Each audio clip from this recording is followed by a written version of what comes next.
கடந்த காலங்களில் பார்த்தீங்கன்னா 40-50 வருஷத்துக்கு முன்னாடி நாய்களை யாரும் கொஞ்சிக்கிட்டுலாம் இருக்க மாட்டாங்க. இதெல்லாம் தெருநாயாக தான் இருக்கும். வீட்டிலேயே நாயை யாரும் பெருசாக வளர்க்க மாட்டாங்க. நாய்களோட நெருங்கியெல்லாம் யாரும் பழக மாட்டாங்க. கொஞ்சுறது இதெல்லாம் இந்த காலத்தில் தான். ஏன் தெரியுமா இந்த காலத்தில் நாயை கொஞ்சுறாங்க? அந்த காலத்தில் பார்த்தீங்கன்னா எல்லாம் தெருநாயாக தான் இருக்கும். வீட்டுக்கு ஒரு நாயெல்லாம் கிடையாது. ஒரு 1, 2 நாய் இருக்கும். இது என்னுடைய நாயின்னு சொல்லுவாங்க. ஆனால் அது தெருவில் தான் இருக்குமே தவிர மனிதர்களோடு நெருங்கி எந்த ஒரு நாயுமே வளர்க்கப்படவில்லை. காரணம் அன்னைக்கெல்லாம் இந்த தடுப்பூசி கிடையாது.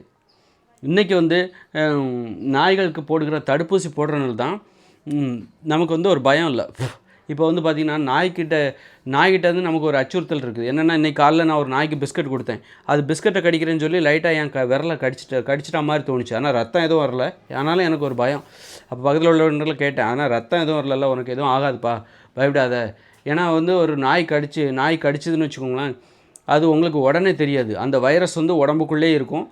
ஒரு 6 மாதம் வரைக்கும் அந்த உடம்புக்குள்ளே இருக்கிற அந்த ரேபீஸ் வைரஸ் என்ன பண்ணும் அப்படின்னா, மூளைக்கு போகும்போது தான் அது நம்மளை பாதிக்கும். மூளையவே செயலிழக்க வைக்கும்.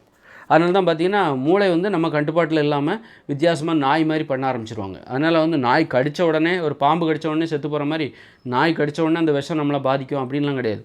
நாய் கடித்து ஒரு மாதம், 2 மாதம், 3 மாதம் அந்த ரேபீஸ் நோய் என்ன பண்ணும், உடம்பு முழுக்க பரவி கடைசியாக மூளையை போய் டச் பண்ணும்போது தான் நம்ம அந்த ரேபீஸ் நோயால் நம்ம பாதிக்கப்பட்டிருக்கோம் அப்படிங்கிறது நமக்கு தெரியும் அப்படின்னு சொல்கிறாங்க. ஏதோ 13 நாளில் கூட அதோட அறிகுறியை, ஒருவேளை வெறி நாய் கடிச்சதுன்னா ஒரு 13 நாளில் தெரிய வரும் அப்படின்னு சொல்கிறாங்க. அதனால் இன்றைக்கி தடுப்பூசி இதோட மருந்துலாம் இருக்குது. இப்போ எனக்கு கூட நாய் பிஸ்கட்டை கவுறதுக்காக கடிச்சது.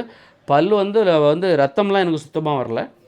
கொஞ்சம் லைட்டாக எனக்கு ஒரு பயம் வந்துருச்சு. எங்கே ரத்தத்தை இந்த மாதிரி ஆகிடக்கூடாது. உடனே நல்லா டெட்டால் வாங்கி சூப்பராக கழுவி, ஒரு டெட்டால் ஒரு பாட்டில் புதுசாக வாங்கி நல்லா கழுவி, சோப்பெல்லாம் போட்டு நல்லா கழுவி, எந்தவித பாதுகாப்பு அச்சமும் இல்லை அப்படிங்கிற மாதிரி நான் பண்ணிட்டேன்.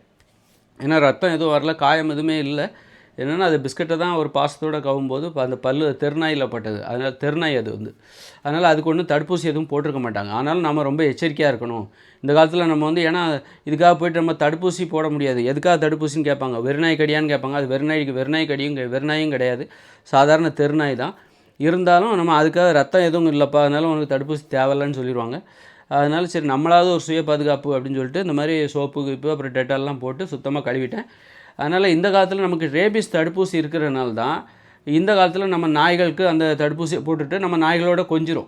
அது கடித்தா கூட நமக்கு எதுவும் ஆகாது அப்படிங்கிற அந்த தைரியம் தான் நம்ம நாய்களோட கொஞ்சுறதுக்கெல்லாம் காரணம். உண்மையிலே இது நமக்கு ஒன்றும் இயற்கையான உணர்வுலாம் கிடையாது. நாய்களை ரொம்ப கொஞ்சுறது, வீட்டில் படுக்க போடுறது, அது பாட்டுக்கு அதோட அள்ளி போடுறது, இதெல்லாம் இந்த காலத்தில் வந்தது. நாய் கடித்தா நமக்கு எதுவும் ஆகாது, காரணம் அதுக்கு தடுப்பூசி போட்டிருக்கோம். இந்த பயம்தான் அதை நாம் நெருங்குவதற்கு காரணம். கடந்த காலங்கள்லாம் நாயை நெருங்க மாட்டாங்க. தெருவில் இருக்குமே தவிர நம்ம சோறு போடுவோம், அப்படியே தெருவில் சுற்றிக்கிட்டு வரோம். அப்படி தான் நாய்கள்லாம் இருந்தது. காரணம் அப்போல்லாம் தடுப்பூசி கிடையாது. நாய்களோடு நெருங்கி பழகுவது ஆபத்தானது. நாய்கள் மட்டும் கிடையாது, குரங்களோட வளர்க்குறாங்க. குரங்கு கூட கடிச்சு விட்ருவோம். எப்போ கடிக்கும்னு சொல்ல முடியாது அதெல்லாம். அப்போ அது கடித்தாலும் ஏதாவது கண்டிப்பாக ஆபத்து இருக்குது. அப்போ அதுக்கு இப்போ தடுப்பூசி போடுறாங்க. அதனால தான் அதோட நெருங்கி பழகுறாங்க.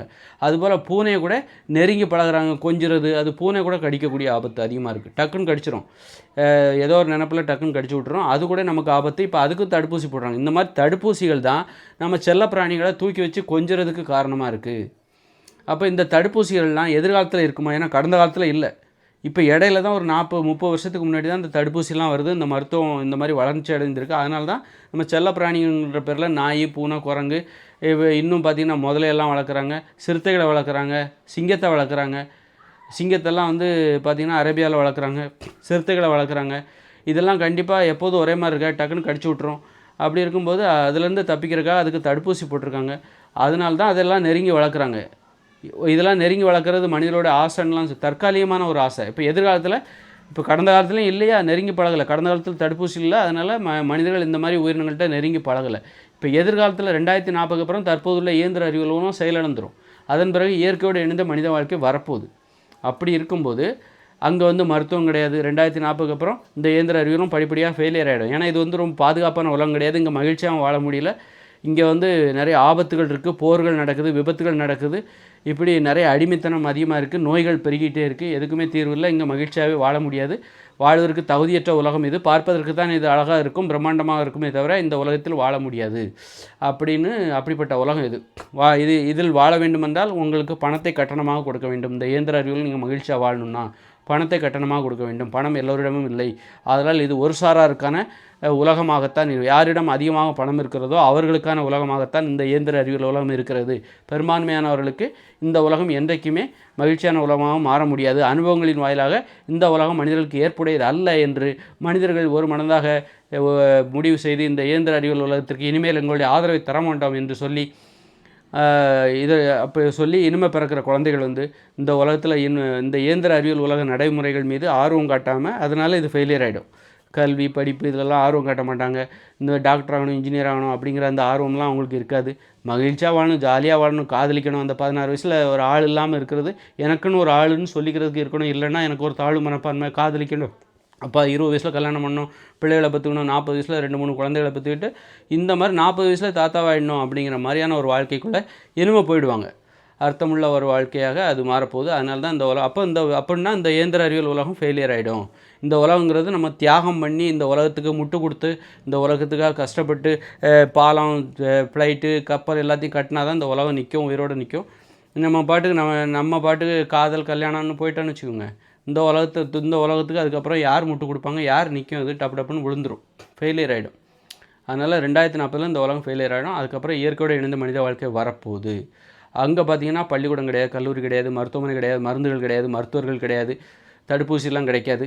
அப்போது என்னாகும் அப்படின்னா, இப்போ நாய்களா நீ தள்ளி நில்லுப்பா, நீ கிட்ட வராத, ஏன்னா தடுப்பூசி இல்லை, எல்லா மருத்துவமனைகள், மருந்து கம்பெனி எல்லாத்தையும் மூட்டாங்க, பணங்கிற நடைமுறை கிடையாது, வியாபாரம் விற்பனை எதுவுமே கிடையாது. இப்போ நம்ம தற்சார்பு வாழ்க்கை முறை வாழ்கிறோம், விவசாயம் பண்ணுறோம், நடந்தான் விவசாய நிலத்துக்கு போகணும், எல்லாருமே விவசாயம் தான் பண்ணுறாங்க. இங்கே மருந்துகள் எதுவுமே கிடையாது. அதனால் நாய்களே நீங்கள் கொஞ்சம் தள்ளி போய் நில்லுங்க, கிட்ட வராதிங்க, ஏன்னா உங்கள்கிட்ட ரேபீஸ் நோய் கடிச்சா அவ்வளோதான், அதுக்கு மருந்தே கிடையாது. அதனால் எதுக்கு நாங்கள் உங்களை பக்கத்தில் வச்சு, அப்போ தள்ளி போங்க, பூனையா தள்ளி நில்லு, குரங்கா தள்ளி நில்லு, கிட்டலாம் வராத அப்படின்னு சொல்லி இந்த விலங்குகளிடமிருந்து, செல்ல பிராணிகளிடமிருந்து நெருங்கி பழகிற இந்த வழக்கம் இப்போது தான் இருக்கே தவிர, அது காரணம் இந்த மருத்துவ வசதி தானே தவிர தடுப்பூசிலாம் இருக்குது. அதனால தான் அதை நெருங்கி பழகிறோம். இதெல்லாம் தடுப்பூசி, மருத்துவம் இதுவெல்லாம் இல்லாத கிடைக்காத எதிர்காலத்தில் 2040க்கு அப்புறம் நாம் செல்ல பிராணிகளோடு நெருங்கி பழக மாட்டோம் என்பதை நான் இதன் மூலம் சொல்லிக்கொண்டு இந்த வீடியோவை தொடர்ந்து முடித்து கொள்கிறேன்.